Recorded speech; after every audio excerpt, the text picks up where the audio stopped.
तो सपोज कर लो कि f ऑफ x ये कोई एक फंक्शन है, लिमिट एक्सटेंड टू a, और इसकी वैल्यू मान लो l है जो कि फाइनाइट नंबर है, एंड एक कोई दूसरा फंक्शन हम लोग ले लेते हैं कि लिमिट एक्सटेंड टू a कोई नंबर है g ऑफ x और इसकी वैल्यू m है।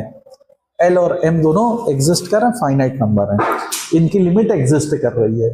ठीक है, तो अब हम लोग इसकी प्रॉपर्टीज देखते हैं कुछ। प्रॉपर्टीज में पहला है कि limit x tend to a f of x plus minus g of x, इसकी वैल्यू जो होगी वो सेपरेट दोनों की लिमिट के सम के बराबर होगी।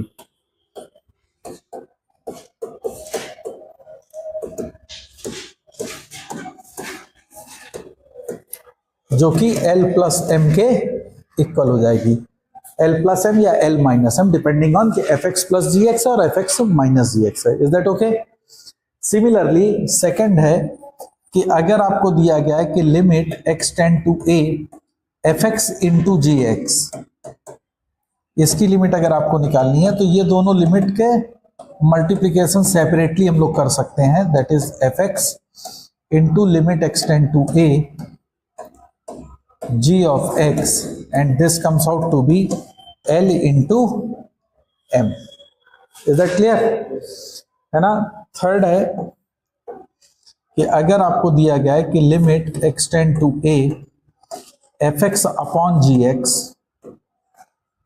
तो ये बराबर होगी limit x tend to a fx upon limit x tend to a ji X, और ये L अपॉन M के बराबर होगी, लेकिन कंडीशन क्या होगी? M की वैल्यू जीरो नहीं होती, ऑब्वियसली डिनोमिनेटर जीरो नहीं होना चाहिए, तो provided that M should not be equal to zero, मतलब कि limit x tend to a gx की जो वैल्यू है ये जीरो नहीं होनी चाहिए, अदरवाइज वो अनडिफाइंड हो जाएगा। Is that clear? फिर नेक्स्ट है कि limit x tend to a f of x की पावर gx अगर हमको कैलकुलेट करनी है तो ये हो जाएगा limit x tend to a fx to the power limit x tend to a g of x and this comes out to be l की power m। Is that okay? समझ में आ रही बात? और अगर आपको दिया गया है कि limit x tend to a f of G X की वैल्यू अगर हमको कैलकुलेट करनी है तो इसकी वैल्यू क्या होगी? That is the composite function की लिमिट क्या हो जाएगी? तो इसकी बोलो f of limit x tend to a g of x, और ये चीज बराबर हो जाएगी f ऑफ, अब g ऑफ x की limit x tend to a क्या थी? m, तो this is f of m, है ना। बट दिस के लिए क्या होगा? ये तभी कंडीशन होगी जब पहला कि f ऑफ x जो है वो कंटिन्यूअस फंक्शन होना चाहिए, कंटिन्यूअस फंक्शन होना चाहिए किस जगह पे? एट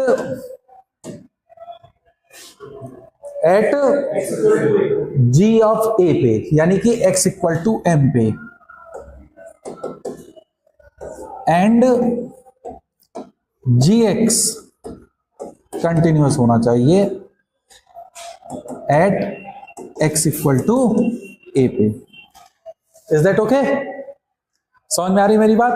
कि जो f ऑफ x जो होगा, जो बाहर वाला फंक्शन है, जब x की वैल्यू g पे रखोगे तो ये वैल्यू कंटिन्यूअस होनी चाहिए, और साथ ही साथ जो अंदर वाला gx है वो कंटिन्यूअस हो at x equal to a पे। तो इस कंडीशन को आप अप्लाई कर सकते हैं कंपोजिट फंक्शन के केस में, है ना। तो इस कंपोजिट फंक्शन को अगर आप देखें अप्लाई करने के लिए, तो जैसे अगर मान लो तुमसे कहा जाए कि limit x tend to a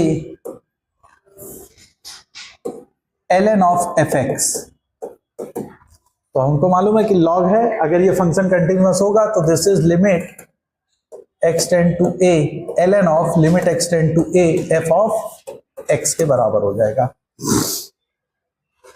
is that okay?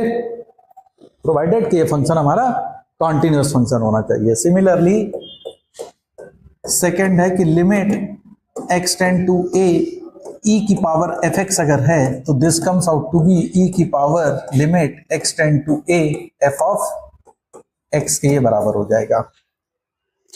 समझ में आ रही मेरी बात है ना। इसी तरह से है कि limit x tend to a mod of f of x की value mod of limit x tend to A f of x के बराबर हो जाएगी। Is that okay? अब limit x tend to A f of x की value अगर L थी तो ये क्या हो जाएगा मॉड एल, ये वैल्यू क्या हो जाएगी ई की पावर एल, ये वैल्यू क्या हो जाएगी L N of L. Is that okay? क्योंकि limit x tend to A F x हम लोगों ने अगर एल माना था जो फाइनाइट नंबर था तो this comes out to be this one. Is that clear? बात समझ में आ रही है? बोलो भाई, है ना। अच्छा, अब इसमें दो इंपॉर्टेंट पॉइंट को आप नोट करिए। पहली चीज मैंने अभी कहा कि limit x tend to A F X and limit x tend to A ji x ये दोनों अगर एग्जिस्ट कर रही हैं तो limit x tend to A F X into G x ये एग्जिस्ट करती है। ठीक है, अब हमारे पास कंडीशन है पहली कि limit x tend to A F X into G x ये एग्जिस्ट कर रहा है, this exist. Okay, given condition क्या है कि limit x tend to A F X into G X exist कर रही। क्या क्या पॉसिबिलिटी जनरेट हो सकती है? सबसे पहला कि limit x tend to A F x exist करे and limit x tend to A ji x ये भी एग्जिस्ट करे, है ना। अगर ये एग्जिस्ट कर रही है तो ये दोनों सेपरेटली एग्जिस्ट करेंगे। ठीक है, ये जरूरी नहीं है, ये हो भी सकता है नहीं भी हो सकता है। सेकंड कंडीशन क्या हो सकती है कि limit x tend to A F X तो एग्जिस्ट कर रहा and limit x tend to A ji X exist, G X does not exist, D N E लिख दे रहा है, ये डज नॉट एग्जिस्ट करे। ठीक है, this is D N E, one नहीं है, this is D N E, does not exist. Okay, मतलब F X into G X exist कर रहा है तो ये जरूरी नहीं है कि F X and G X दोनों एग्जिस्ट करे ही करें, है ना। इस केस में एग्जाम्पल जैसे मान लो कि तुमको कहा जाए कि limit x tend to 1 X square minus 3x plus 2, इसकी वैल्यू कितनी आ जाएगी? ये एग्जिस्ट कर रही है लिमिट? बोलो भाई, कर रही है कि नहीं कर रही? ओके, और दूसरा आपको दिया गया है कि limit x tend to 1 upon X minus 1, क्या ये लिमिट एग्जिस्ट कर रही? नहीं, this limit does not exist. तो एफ एक्स एग्जिस्ट कर रही है, जी एक्स एग्जिस्ट नहीं कर रही है। बोलो भाई, लेकिन अब अगर इनका मैं प्रोडक्ट ले लूं कि limit x tend to A X square minus 3x plus 2 upon X minus 1, तो अब देखो ये लिमिट तुम्हारी आराम से एग्जिस्ट कर रही है। इसके फैक्टर करोगे x माइनस 1 से कैंसिल हो जाएगा तो ऊपर बचेगा x माइनस 2 और x माइनस 2 पे 1, सॉरी ये 1 है, दिस इज 1,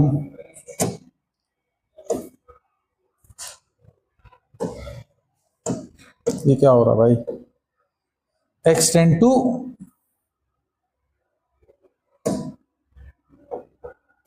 1, तो इसकी वैल्यू कितनी आएगी? -1, तो दिस लिमिट एग्जिस्ट। तो F X into G X exist कर रही है तो इट डजेंट मीन कि एफ एक्स भी एग्जिस्ट करे एंड जी एक्स भी एग्जिस्ट करे। ये हो सकता है कि एफ एक्स एग्जिस्ट करे और जी एक्स ना भी एग्जिस्ट करे, उस केस में भी F X into G X की वैल्यू आपकी एग्जिस्ट कर जाएगी, है ना। तीसरा की पॉसिबिलिटी ये हो सकती है कि limit x tend to A F X does not exist and limit x tend to A ji X does not exist. ये दोनों एग्जिस्ट नहीं कर रही हैं, तो क्या F X into G X exist कर सकती है? कर सकती है ना। कैसे? फॉर एग्जाम्पल देखो, मान लो कि मेरा कोई limit extend to A F X, F X मेरा एक फंक्शन मैं डिफाइन कर रहा हूं। This function is, let it be 5 for x greater than equal to 0 and 1 for x less than 0। ये कोई एक फंक्शन एफ एक्स है, हो सकता है, ठीक है। और एक फंक्शन मेरा है जी एक्स, इसकी वैल्यू है 1 for x greater than equal to 0 and 5 for x less than 0। अब अगर मैं कहूं एट x इक्वल टू 0 पे एफ एक्स एग्जिस्ट कर रही है क्या? एट x इक्वल टू 0 पे राइट हैंड लिमिट क्या है? 5, लेफ्ट हैंड लिमिट क्या है? 1, तो limit does not exist at x equal to 0, yes और नो। इसी तरह से gx अगर देखें तो right hand limit at x equal to 0 पे कितनी है? 1, left hand limit at x equal to 0 पे कितनी है? 5। तो क्या ये gx एग्जिस्ट कर रही है? नहीं। तो fx does not exist, gx does not exist. लेकिन हम fx इंटू gx अगर करें तो इसकी वैल्यू क्या है? 5 and 5 for x positive and x negative, yes और नो। मल्टीप्लाई कर दो दोनों को, इज इट? अरे बोलो हाँ या ना, क्लियर है? तो अब अगर इसकी limit at x equal to 0 पे देखो तो left hand limit 5, right hand limit 5, तो लिमिट एग्जिस्ट कर रही है, ठीक है।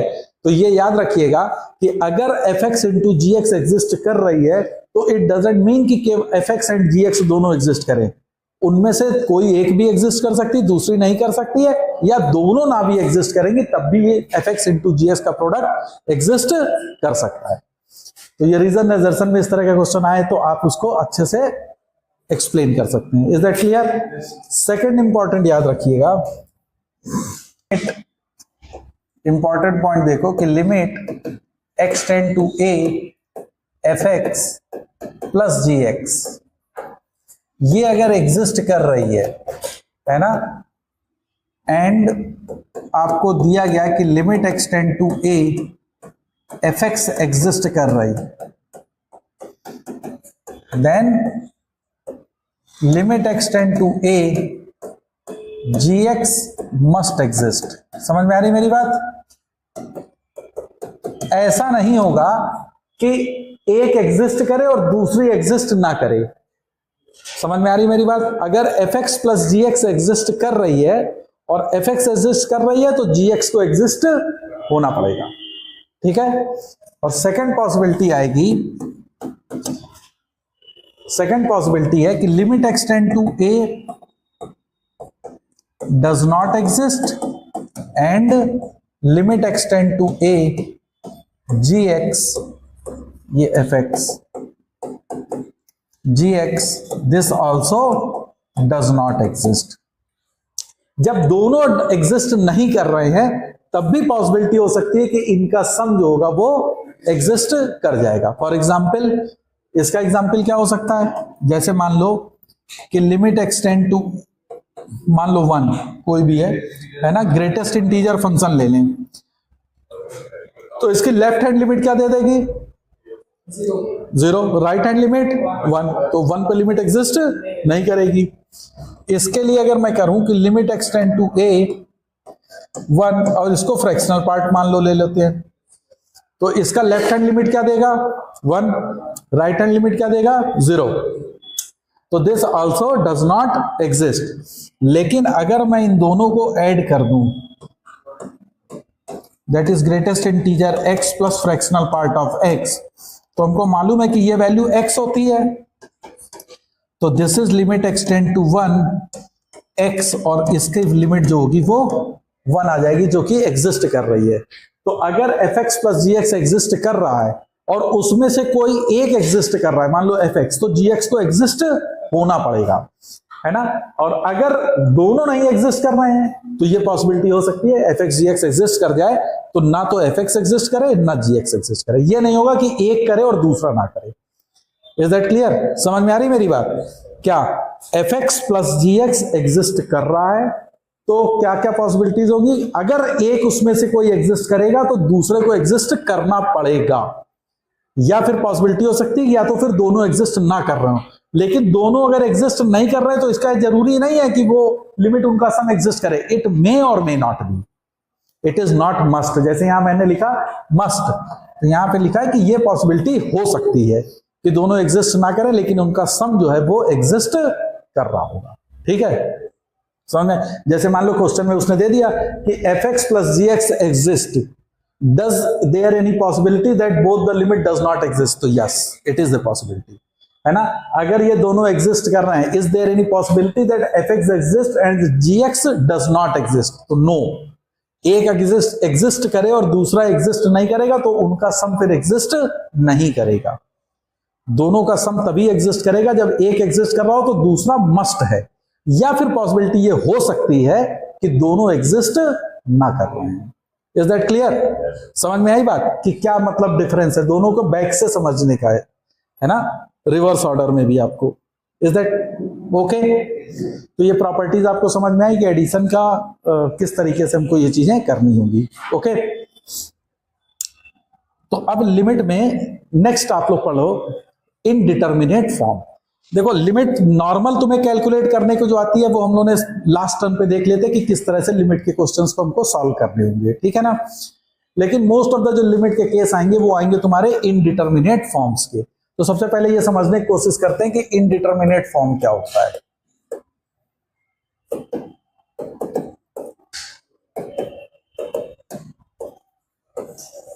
इनडिटरमिनेट फॉर्म, इनडिटरमिनेट फॉर्म नाम से इटसेल्फ तुमको क्लियर है, इनडिटरमिनेट है मतलब कि उसको डिटरमाइन नहीं किए जा सकते हैं, है ना। तो टोटल पॉसिबल इनडिटरमिनेट फॉर्म जो है वो 7 टाइप के इनडिटरमिनेट फॉर्म तुम्हारे पास है।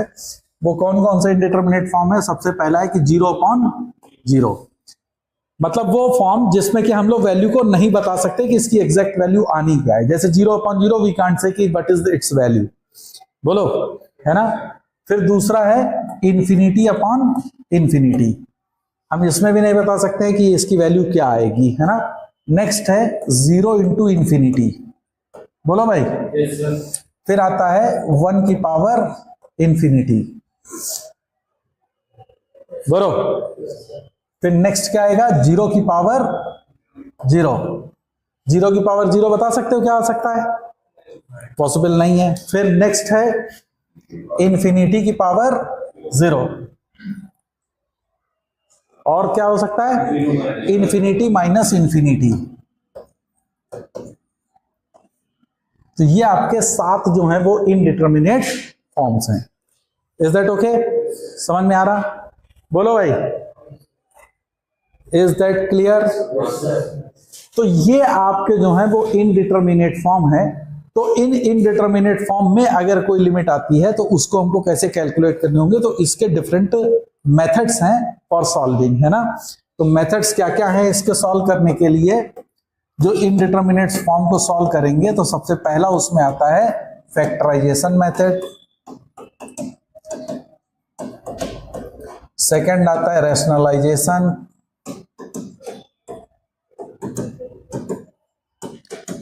तीसरा आता है एक्सपेंशन, है ना। तो ये मेथड्स हमारे यूज होंगे और इनकी मदद से हम लोग क्वेश्चंस को सॉल्व करेंगे। तो 1 बाय 1 हम लोग ये मेथड देखते हैं कि how to solve how to calculate the value of the limit when these indeterminate forms exist. Is that okay? तो फर्स्ट स्टार्ट करते हैं फैक्टराइजेशन मेथड से। फैक्टराइजेशन,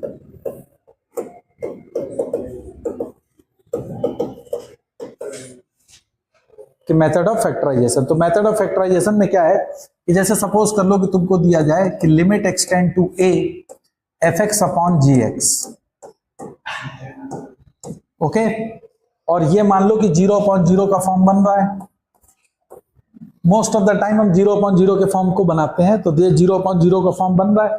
तो आप क्या करेंगे कि दोनों न्यूमरेटर एंड डिनोमिनेटर को फैक्टराइज करेंगे, है ना, और उस टर्म को रिमूव ऑफ करेंगे जिसकी वजह से ये टर्म दोनों 0/0 बन रहे होंगे, उसको कैंसिल आउट कर देंगे। तो फिर आपका ये 0/0 का फॉर्म खत्म हो जाएगा, then you can easily find out the value of the limit. Is that okay? तो इसमें आपका मेन एरिया ऑफ कंसर्न ये होना चाहिए कि हम डिनोमिनेटर से उस टर्म को रिमूव करें जिसकी वजह से वो टर्म 0 बन रहा है। Similarly for the numerator also, है ना। फॉर एग्जांपल जैसे समझो कि मान लो क्वेश्चन दे दिया जाए limit x tend to 2 x square minus 5x plus 6 upon x minus 2। अब जैसे इसका हमको वैल्यू कैलकुलेट करनी है, तो अगर मैं वैल्यू 2 रखता हूं तो देखो 2 का square 4 plus 6 that is 10 minus 10, that is numerator क्या बना 0। हमेशा साइड में लिख ले जा करो कि कौन सी फॉर्म बन रही है। डिनोमिनेटर में अगर देखो तो देखो ये 2 minus 2 that comes out to be 0, तो दिस इज 0 अपॉन 0 फॉर्म। अब ये 0 अपॉन 0 के फॉर्म आ गए, यानी ये इनडिटर्मिनेट फॉर्म है। इस इनडिटर्मिनेट फॉर्म को सॉल्व करने के लिए चूंकि x माइनस 2 मेरे लिए एरिया ऑफ कंसर्न है क्योंकि ये डिनोमिनेटर को 0 कर रहा। बात समझ में आ रही? इसका मतलब है कि न्यूमरेटर में से हमको x माइनस 2 का एक फैक्टर बनाना पड़ेगा, तभी हम रिमूव ऑफ कर सकते हैं। तो now do the factorization of the numerator, तो this is nothing but it is x minus 2 into x minus 3 upon x minus 2, बोलो भाई, and limit x tend to 2। अब ये 2 से 2 x माइनस 2 दोनों फैक्टर कैंसिल आउट हो गए, तो अब ये आ गया x minus 3। Now put the value of x, तो you will get value minus 1, so the value of the limit is minus 1। Though it was 0 upon 0 form but you have calculated the limit as minus 1। Is that clear? तो इसमें एक बहुत important चीज हमेशा याद रखना, इसका बहुत ज्यादा यूटिलाइज होगा जब हम लोग कंटिन्यूटी पढ़ रहे होंगे कि limit x tend to a fx upon gx, अगर ये फाइनाइट आ गई, ये फाइनाइट आ रही है, ठीक है, और इनमें से कोई भी एक 0 हो रहा है, ठीक है, मान लो ये a है एंड दिस इज b, तो मतलब a upon b is equal to finite. मेरी बात समझ में आ रही है कि a अपॉन b की वैल्यू फाइनाइट आ गई है। तो ध्यान रखना कि अगर a 0 हो रहा है तो फिर b को 0 होना पड़ेगा। दोनों को जब ये 0 बाई 0 का फॉर्म होगा तभी ये लिमिट की वैल्यू फाइनाइट आएगी, अदरवाइज नहीं पॉसिबल है। ऐसा नहीं है कि एक 0 की तरफ टेंड कर रहा हो तो दूसरा 0 नहीं टेंड करेगा, उसको फिर 0 टेंड करना पड़ेगा if the value of the limit comes to be finite. Is that okay? नहीं समझ में आई मेरी बात, है ना? तो always remember it is very very important concept while using the continuity, है ना? उस समय इस पे हम लोग बात करेंगे। तो अभी आप इतना जो हम लोगों ने देखा कि देखो कि लिमिट फाइनाइट आ रही है, बैक कैलकुलेशन देखो, लिमिट इज फाइनाइट, है ना? तो अगर एक 0 हो रहा है तो दूसरे को 0 होना ही पड़ेगा, तभी वो फाइनाइट वैल्यू देगा, अदरवाइज वो फाइनाइट वैल्यू नहीं देगा। ओके, एक और क्वेश्चन करते हैं। मान लो क्वेश्चन तुमको दिया गया है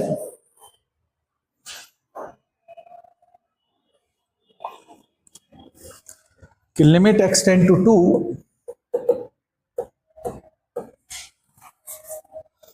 x cube minus 7x square plus 14x minus 8 whole divided by x square plus 2x minus 8। Suppose कर लो ये क्वेश्चन आ गया और आपको वैल्यू को कैलकुलेट करना है, ठीक है ना? तो सबसे पहले क्या है, आपने वैल्यू पुट करी x की वैल्यू 2, तो ये हो जाएगा 8 और ये 14 दूनी 28, 28 और 8 36, और 2 दूनी 4 7 28 और 8 36, तो this comes out to be 0 upon, और यहां पे देखा 2 दूनी 4 4 8 माइनस 8 दैट इज 0, तो this is 0 upon 0 form. Okay, जब हमने x की वैल्यू 2 सब्स्टिट्यूट करके देखी तो मुझे दिख रहा है ये 0 अपॉन 0 का फॉर्म है। ओके, अब देखो x की वैल्यू 2 रख रहे हैं, इसके हमने पहले डिनोमिनेटर के फैक्टर किए, तो ये फैक्टर देगा x plus 4 into x minus 2। बोलिए, देगा? अरे हाँ या ना? इसमें एरिया ऑफ कंसर्न कौन है? x माइनस 2 है, क्योंकि x की वैल्यू 2 रखोगे तो ये 0 कर दे रहा है ना। इसका मतलब है कि मुझे न्यूमरेटर में x माइनस 2 का फैक्टर जनरेट करना पड़ेगा because of to find the value of the limit. बोलो, तो इसको हम लोग x माइनस 2 से डिवाइड करते हैं, तो ये दे देगा x स्क्वायर माइनस 2 तो minus 5x minus 7x square plus का 10x तो प्लस 4। बोलो भाई, तो दिस इज द फैक्टर। अब ये x माइनस टू से x माइनस टू कैंसिल, अब मेरी प्रॉब्लम सॉर्ट आउट। x की वैल्यू 2 रखेंगे तो ये देखो डिनोमिनेटर 0 अब नहीं हो रहा, तो अब ये 0/0 का फॉर्म नहीं बन रहा। अगर ऊपर 0 बनेगा तो आंसर विल बी 0। अब x की वैल्यू हमने 2 पुट कर दी, x की वैल्यू 2 पुट कर दोगे तो कितना आएगा, 4 और 4 8 माइनस 2, बोलो भाई, अपॉन 4 2 6, सॉरी 6, तो this comes to be -1/3।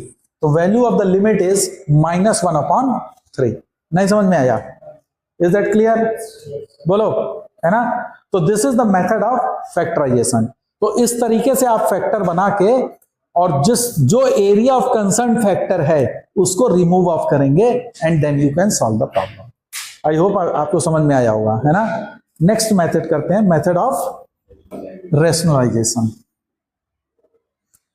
Method of rationalisation.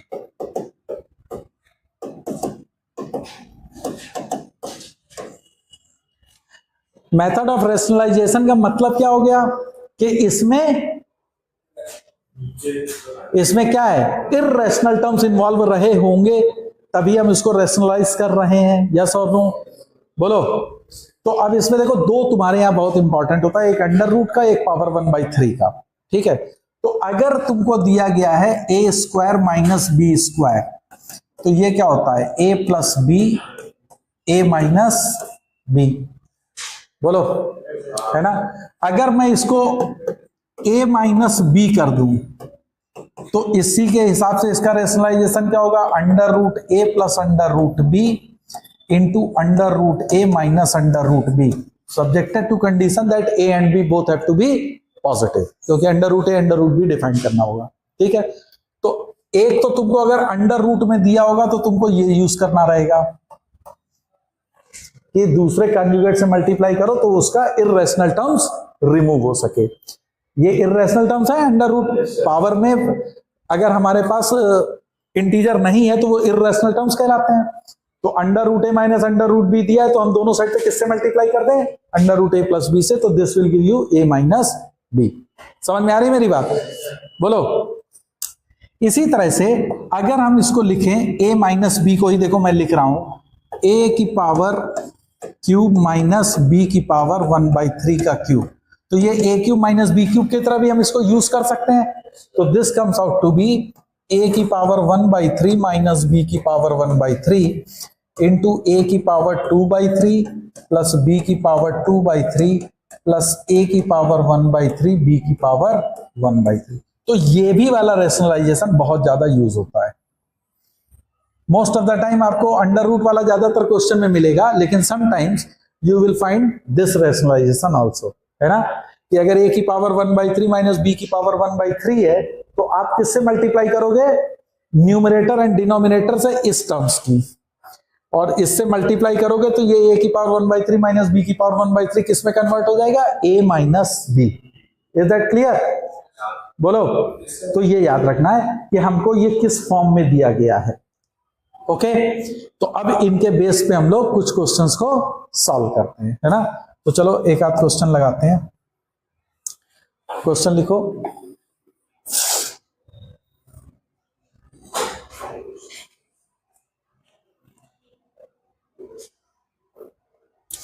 जैसे मान लो क्वेश्चन दिया गया, limit extend to 0 under root x plus 2 plus under minus under root 2 upon x। अब सपोज कर लिए ये क्वेश्चन आ गया, under root x plus 2 minus under root 2 upon x, okay? अब इसमें अगर हम लोग x की वैल्यू 0 पुट कर दो तो ये क्या होगा, √2 minus √2 that is 0 upon x 0 पे, तो जिस 0 अपॉन 0 फॉर्म, है ना? तो ये 0/0 का फॉर्म आ गया। तो अब हमको ये देखो इर्रेशनल टर्म्स दिख रहे हैं, तो सबसे पहले जैसे ही इर्रेशनल टर्म दिखेगा हम इसको क्या करेंगे, रैशनलाइज।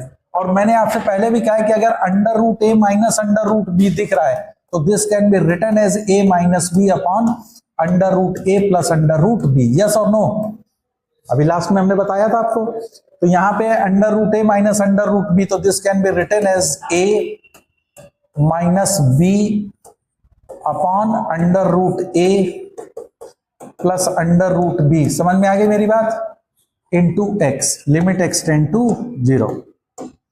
अब यहां से देखो ये 2 से 2 कैंसिल, x से x कैंसिल आउट हो जाएगा, तो ये आ जाएगा limit x tend to 0 and the value comes out to be under root x plus 2 plus under root 2, और यहां पे x की वैल्यू 0 रखोगे तो root 2 plus root 2 that is 1 upon 2 root 2, this will be the answer. The value of the limit comes out to be this one, है ना। तो जब कभी भी इर्रेशनल टर्म्स आपका इन्वॉल्व हो रहा तो फर्स्ट आप तुरंत उसको रैशनलाइज करिए एंड देन सॉल्व करिए।